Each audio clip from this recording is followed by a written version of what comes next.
ಬಂಧುಗಳೇ ನಮಸ್ತೆ. ನಾವೀಗ ಕೃಷ್ಣರಾಜನಗರದ ರೈಲ್ವೆ ನಿಲ್ದಾಣದ ಹತ್ರ ಇದ್ದೀವಿ.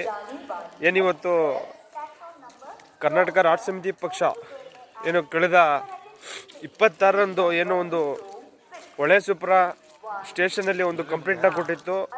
ಪ್ರಜ್ವಲ್ ರೇವಣ್ಣನ ಒಂದು ಕಾಮಕೃಷಿಗೆ ಅಬಲೆಯರನ್ನು ಬಳಸ್ಕೊಂಡು ಅನ್ಯಾಯ ಮಾಡುವಂಥ ವಿಚಾರದಲ್ಲಿ ಕಂಪ್ಲೇಂಟ್ನ ಕೊಟ್ಟಿತ್ತು. ಆ ವಿಚಾರದಲ್ಲಿ ಇವತ್ತು ಕರ್ನಾಟಕದಾದ್ಯಂತ KRS ಪಕ್ಷದ ಸೇನಾನಿಗಳು ಹಾಸನ ಚಲೋ ಎಂಬ ಕಾರ್ಯಕ್ರಮವನ್ನು ನಿಮಿತ್ತ ಎಲ್ಲರೂ ಕೂಡ ಹಾಸನಕ್ಕೆ ಬಂದು ಸೇರ್ತಾ ಇದ್ದಾರೆ. ದಯಮಾಡಿ ಸಾರ್ವಜನಿಕರು, ಜನಸಾಮಾನ್ಯರು, ಶೋಷಿತ ವರ್ಗಕ್ಕೆ ಏನು ಒಳಗಾಗಿದ್ದಾರೆ ಅವ್ರಿಗೆ ನ್ಯಾಯ ಕೊಡಿಸ್ಬೇಕು ಅನ್ನೋ ಕಾರಣಕ್ಕೋಸ್ಕರ KRS ಪಕ್ಷ ಇವತ್ತು ಹಾಸನ ಚಲೋ ಎಂಬ ಒಂದು ಪ್ರತಿಭಟನೆಯನ್ನು ಹಮ್ಮಿಕೊಂಡಿದೆ.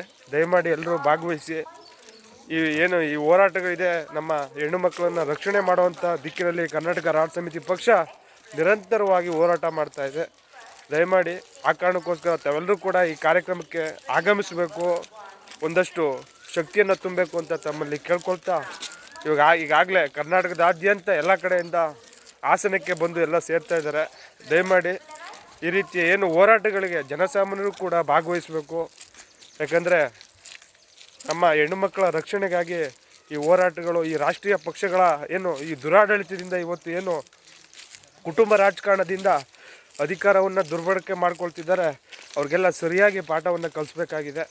ಆ ಕಾರಣಕ್ಕೋಸ್ಕರ ತಾವೆಲ್ಲರೂ ಕೂಡ ಭಾಗವಹಿಸಿ ಈ ಹೋರಾಟಗಳನ್ನು ಬೆಂಬಲಿಸಿ ಅಂತ ಹೇಳ್ತಾ, ಸಮಯ 11 ಗಂಟೆಗೆ ದಯಮಾಡಿ ಹಾಸನದ ಹೇಮಾವತಿ ಸ್ಟ್ಯಾಚ್ಯೂ ಹತ್ರ ದಯಮಾಡಿ ಎಲ್ಲರೂ ಆಗಮಿಸಿ ಅಂತ ಹೇಳ್ತಾ ನನ್ನ ಮಾತನ್ನು ಮುಗಿಸ್ತೇನೆ. ಜೈ ಕರ್ನಾಟಕ, ಜೈ KRS.